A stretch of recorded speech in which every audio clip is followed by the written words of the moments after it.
محرم کے دن اور ان کی راتیں قبرستان کی زیارت کے لیے، ان دنوں میں قبروں پر مٹی ڈالنا، قبروں کو مرمت کرنا، قبروں پر بیٹھ کر قرآن پڑھنا، قبروں پر دال اور چاول وغیرہ پھینکنا، اور بے پردہ ہو کر جانا خواتین کا، خوشبوئیں لگا کر جانا اور وہاں اگربتیاں سلگانا۔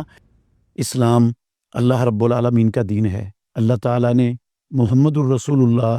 صلی اللہ علیہ وسلم کو دنیا میں اپنا آخری نبی اور رسول بنا کر بھیجا، اور آپ صلی اللہ علیہ وسلم پر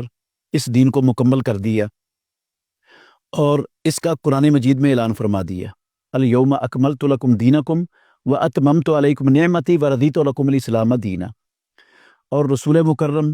صلی اللہ علیہ وسلم نے اپنی وحی والی سچی زبان سے بھی اعلان کر دیا،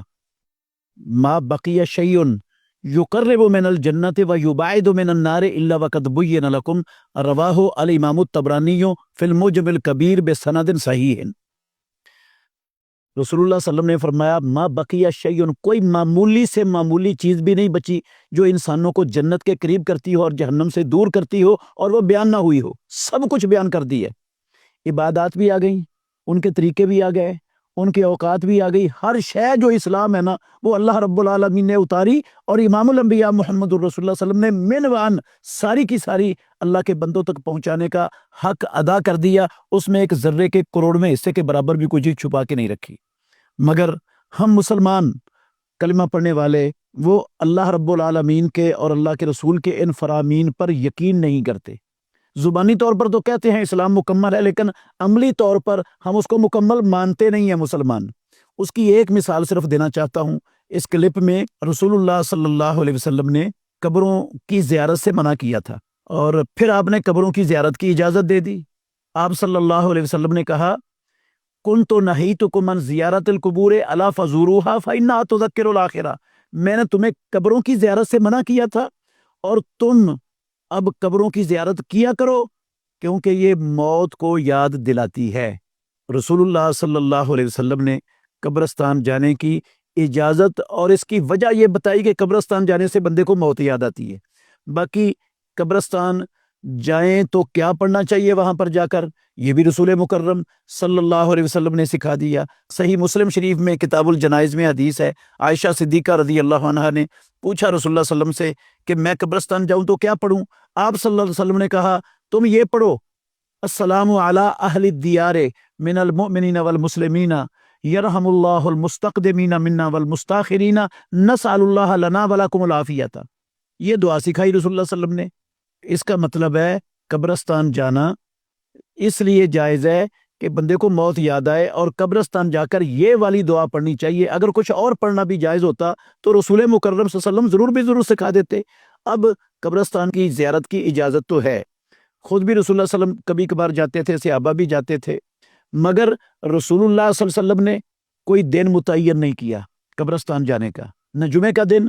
نہ محرم کے مہینے کا 9 اور 10 محرم کے دن، اور نہ ان کی راتیں، نہ اللہ نے مقرر کیے ہیں یہ دن قبرستان کی زیارت کے لیے، نہ رسول اللہ صلی اللہ علیہ وسلم نے متعین کیے ہیں یہ دن قبرستان کی زیارت کے لیے، اور نہ ہی ان دنوں میں قبروں پر مٹی ڈالنا اور قبروں کو مرمت کرنا اور قبروں پر جو ہے نا بیٹھ کر قرآن پڑھنا اور قبروں پر دال اور چاول وغیرہ پھینکنا اور بے پردہ ہو کر جانا خواتین کا، خوشبوئیں لگا کر جانا اور وہاں اگربتیاں سلگانا، یہ سارا کچھ نہ اس کا نام و نشان قرآن میں ہے، نہ پیارے پیغمبر محمد الرسول اللہ صلی اللہ علیہ وسلم کی سنت اور حدیث میں ہے۔ تو جو چیز اللہ نے متعین نہیں کی، اللہ کے نبی محمد الرسول اللہ صلی اللہ علیہ وسلم نے اللہ کی وحی سے متعین نہیں کی، اگر وہ چیز ہم میں سے کوئی بندہ متعین کرتا ہے تو وہ اللہ کے دین کو ناقص سمجھتا ہے، ناقص قرار دیتا ہے، اور وہ متعین کر کے کہتا ہے کہ یہ بھی دین ہے۔ اس کا مطلب ہے نہ تو اللہ کو یہ معلوم تھا، نہ محمد الرسول اللہ کو معلوم تھا۔ ہمیں معلوم ہے کہ اس دن کو سپیشل یہ کام کرنے چاہیے اور اس کا اہتمام کرنا چاہیے۔ نہ اللہ نے بتایا نہ رسول اللہ نے بتایا، ہم اس کو دین بنا رہے ہیں۔ تو یہ جو ہے نا محرم کے 9 اور 10 کو قبرستان جانا اور قبرستان میں میلوں کو لگانا، میلے لگے ہوتے لوگوں کے قبرستان جا کر، اور بڑا کچھ ہو رہا ہوتا ہے جن کا اللہ کے دین میں، اسلام میں کہیں بھی نام و نشان نہیں ہے۔ تو یہ جو ہے نا لوگ جو جاتے ہیں اس کو ثواب سمجھتے ہیں، اللہ کے تقرب کا ذریعہ سمجھتے ہیں، نیکی کا کام سمجھتے ہیں، تو نیکی کا کام تو وہ ہوتا ہے جو رب نے اتارا ہے اور محمد الرسول اللہ نے بتایا ہے۔ جو نہیں اتارا رب نے، نبی نے نہیں بتایا، وہ بظاہر ہمیں نیکی بھی لگے، وہ نیکی ہوتی نہیں ہے۔ محترم ناظرین کرام، میں اس کی مثال دیتا ہوں۔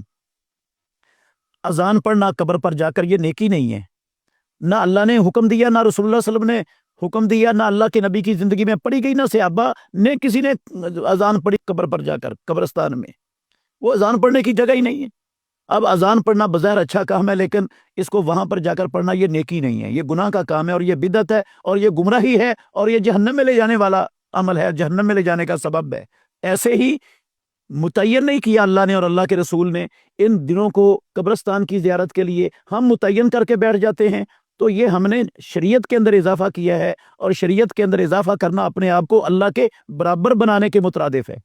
اور اللہ کے قرآن اور اللہ کے نبی کے فرمان کی تکذیب کے مترادف ہے۔ تو ہمیں ان چیزوں سے بچنا لازم ہے ہمارے لیے۔ قبرستان جائیں، موت کو یاد کرنے کے لیے جائیں، لیکن پورے سال میں کسی دن کو، کسی مہینے کو، کسی وقت کو اس کے لیے متعین مت کریں۔ اللہ تعالی ہمیں سمجھنے کی اور عمل کرنے کی توفیق عطا فرمائے۔